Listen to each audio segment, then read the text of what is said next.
from Big Seller PH, from Makati to Taytay Rizal, bumisita ang aming team para interviewin ang isang successful online seller na gumagamit ng Big Seller. Tara, pasok tayo sa warehouse niya! So ayun nga, kasama na natin ang team leader ng warehouse na to. So pakilala ka sa mga viewers natin. Hello sa mga viewers natin dyan. It's me, Mina, from Motolab PH. So tara, itutur namin kayo. Tara, sige nga, paano kayo nagpa-process dito? Paano ba yung workflow nyo dito sa inyong warehouse? So syempre, nag-i-start kami sa picking ng orders since doon naman talaga nag-i-start ang lahat. Pagka nakita na namin kung ano yung orders ninyo, ipipick yan ng mga pickers natin. Yan, So katulad nito, so ayan, may mga pickers tayo na naka-assign sa mga order ninyo. And per stante, meron tayong mga iba't ibang nakalagay na items. Katulad dito, meron tayong mga shocks para mas efficient at mas madali nilang makuha. Yung mga items, magkakasama yung mga shock natin, per items and per sizes. Meron din tayong, yes,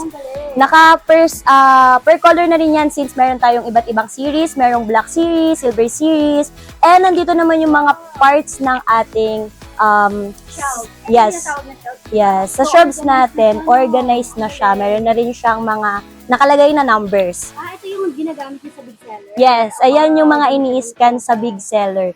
Lahat dito is organized by a Big Seller. So, sa scanner pa lang namin, sa mga picker pa lang namin, makikita na nila kung saan shelves sila magpipick. Yes, hindi na talaga magkakagulo-gulo. From shelves, syempre hindi lang siya shelves, para hindi rin magkamali, nakalagay na rin yan per item namin. For example, ito, or yung ganito natin, nakalagay na yan kay Big Seller kung ano yung ipipick nila mismo ng ating mga picker para hindi magkamali. So, pag in-scan nila yan, makikita na agad na ito yung item na kukunin nila. So, ang bilis ng workflow. Yes. Ang kabilis ang workflow nila. Yes. And after ng picker natin, dadako naman tayo sa scanner, which is, kapag na-pick na nila yung mga items, na-organize na nila, dadako tayo sa scanner, which is doon nalalabas yung mga waybills nila.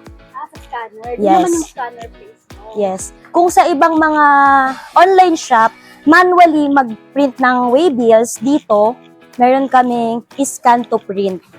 Ayun, yung ginagamit yung kay Big Seller. Diba? Yes. Ang ginagamit namin kay Big Seller is scan to print. Kung ano yung mismong pre-process, yun yung mapiprint na waybill. Sa ibang online selling kasi, since marami na rin ako na-handle na online selling platform, una talaga, magpiprint ng waybill, ipipick, then tsaka ibabalot. Dito sa amin, ipipick, tapos i-scan, pagka-scan, tsaka ibabalot. So, maiiwasang magkamali since mas organized kay Big Seller. Talaga kay Big Seller. So, Yes. as you can see naman, nandito na yung Shopee, Lazada, and TikTok nila. Ayan. Yes, nandyan na lahat. All in. Pag may kailangan i-scan sa Shopee, Lazada, isang scanning na lang gagawin. Butuhan at both scan. Hindi na iba-iba. So, hindi malilito yung mga scanner and syempre yung mga magbabalot. Kasi yung item, per item, nandun na yung mismong waybill. Kung ano yung mismong item. Yes. Napaka-efficient talaga. Of course, after nilang ma-scan or malagay na yung mga waybills natin, dito na tayo sa ating processing ng orders, which is yung packing area natin. Yes. Ilan yung packers mo dito? Marami kaming packers since maraming order talaga yung pumapasok sa atin day by day. Iba-iba yung naka-assign, merong mga pouch. And take note mga bossing or sa mga viewers natin dyan, meron na rin yung camera na naka-assign para mas makikita nila. Nakakonect din yan kay Big Seller. So, mas makikita po natin dyan, matitrace natin na tama po yung item na binabalot nila. Galing. Yes. Nakakonect na kay Big Seller yung inyong camera. Yes, nakakonect na siya. So, matitrace natin kung tama. Siyempre, meron kasing mga hindi po na tamang item na nare-return sa atin as a seller, maiiwasan po natin and magkakaroon po tayo ng proof. Just in case na maling item yung bumalik. So, ito yung pinapack nila ngayon. Yes. Ito yung pinapack nila ngayon. As you can see, na siya. Nakadikit na yung Nakadikit waybill. yung waybill. So, hindi naman nilito yung packer. Yes, Ayan. dire-diretso yung After process. Scan, ayan. After print and scan, ayan. Ito na yan. So, mapakadali lang talaga. Ang bilis ng process nila dito. And after nyan ibalot, so since nabalot na nila, hindi pa doon natatapos. Kasi, after nun, meron kaming logistic team. So, nandito, naka-assign na rin kung ano yung delivery courier na naka-assign dyan. For example, JNT, SPX, and SDO. Yes. Sa JNT nila, naka-arrange na. Ito naman yung sa SPX nila, nakahiwalay din. And dito naman, Flash. sa Flash. Or STO. Ayan, Ayan. diba? Since nakikita na nga kay Big Seller lahat ng platform, mas mabilis na naming matrace kung anong courier yung nandun. And yung mismong logistic team na namin yung mag-i-scan to ship niyan. Diba kapag sa seller center, walang nakalagay na courier. Yes, Pero wala. kay Big Seller, pwede nilang lagyan ng logo ng courier. Yes.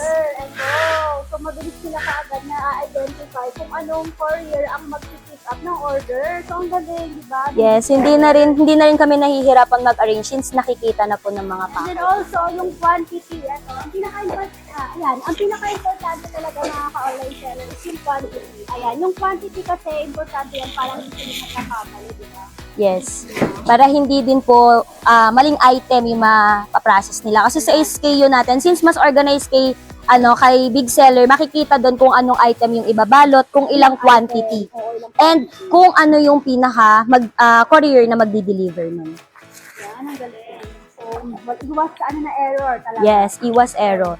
So, ito yung aming mga bulk na orders, katulad ng mga shock natin, yung ating mga pipe, dito naman siya binabalot sa area na to. Yung kanina is pouch area, then ito naman is, Yung malalaki. yes, yung mga malalaki, yung mga bulk order natin. As you can see, sa mga kapwa ko online seller dyan, mas napapabilis namin ma-identify kung ano yung pouch sa bulk and kung ano yung mga item na kailangan ng, katulad nito, bubble wrap. Unlike kapag hindi organized yung mga online platforms natin. So, ayan siya. Ganyan namin siya ibalot, mas organized and mas nakikita Yung natin. mga team nila, no? Yes. Na-identify ka agad nila kung ano yung kailangan nilang ibalot, ano yung hindi dapat nilang ibalot, yung mga bultuhan. So, ang bilis ng process. Ganun pala Yes. kadali. Grabe, ang galing talaga ni Big Seller. And meron pang isang tool na nakaka-help din kay Big Seller. Yan yung mga scanner namin na yan. Pag in-scan yan, automatic magbi-video na po yan. Ayan, yung tinatawag na Nakakonect. loop. Yes, nakakonect na din po yan kay Ano Duke. yung loop? Yes. Ayan. May panlaban kayo sa dispute, di ba? Yes. And syempre para may assurance din yung mga buyer namin. And of course kami as a seller kasi hindi lang naman buyer para sa iba, hindi lang naman buyer ang nagkakaroon ng problem minsan sa item na nare-receive nila, which is kami rin kapag sa return parcels namin. By the way, sa mga returns nyo, saan nyo naman minomonitor yung mga returns nyo? Dito sa logistic team namin. So iba-iba kasi yung area namin, merong picker, scanner, packer, and syempre yung logistic namin. Yun yung last step.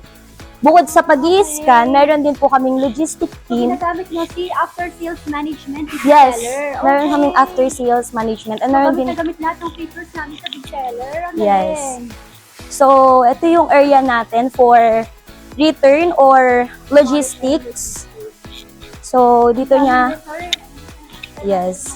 Yung mga pakaway ng mga buyers. Ginagamit ko pa yung blacklist features namin. Kasi pag mayroong mga paulit-ulit ng mga buyers na laging nagre-return, minsan abusado Yes. pwede nyo i-blacklist features yun. Yes, ideally nagamit ko na siya kasi meron sa mga live, sa live may mga dump account na nag-order, walang pambayad, gano'n.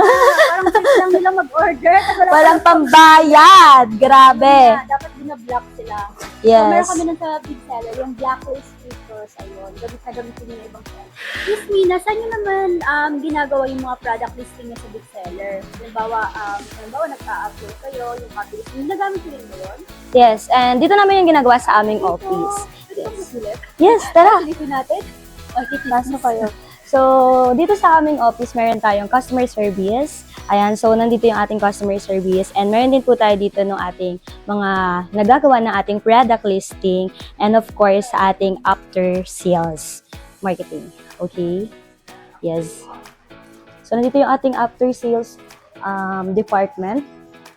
Siya yung nag-ano ng ating after sales. So, mas organized sa ating big seller. Since mas nakikita niya kung ano yung mga to process na aftermarkets. Monitor talaga Yes. yung mga after sales. And then, nandito rin yung ating sa pinaka-editing team ng product natin. So, naka-ano na rin yan kay Big Seller. Mas organized siya actually sa ating Big Diretso Seller. na sa Big Seller nag-edit. Yes. Promotion watermark ko, di ba? Yes. Ayan, ang galing. Diretso na sila sa Big Seller nag-edit. Yes, mas Tapos accurate. upload na. Mas accurate and mas mabilis Yung din siya. editor, pati yung editor natin. Picture editor ba yun? Yes. Yung gamit niya? Okay. And dako naman tayo dito, of course. Dito naman, makikita natin yung ating, Ito ayan. yung mga pinipicture nila yung mga item. Actually, hindi lang siya picture. Video siya, actual video. video. Okay. Makikita kung paano binalot, step by step. Papakita rin yung mismong product. And of course, magagamit natin yan in terms of kailangan ni buyer or nung mismong customer po natin ng proof na panglaban tama. sa dispute. Yes, panlaban sa dispute natin. Ayan. Sa capture proof. Connected Yes. na din kasi siya kay Big Kay Seller. Duke So, and kay Big Duke, Seller. once na ano. So, ayun mga ka-online seller. So, ayan kung, thank you Miss Mina for your time kasi binigyan mo kami ng time libo sa inyong warehouse and ang dami namin natutunan. And then, napaka-thankful namin kasi ginagamit mo si Big Seller. Ayan, salamat ng marami. So, ayan. So, mga ka-online sellers, ano pong mapapayo niyo sa mga ka-online sellers natin na hindi pa ginagamit si Big Seller? So sa mga ka-online seller natin dyan, kung gusto nyo din mas maging efficient and mas maganda ang inyong production team, mas mabilis ang process, maiwasan ang pagkakamali, and of course, para mas maging okay or makatulong sa paglago ng inyong negosyo, itry nyo na rin si Big Seller WMS.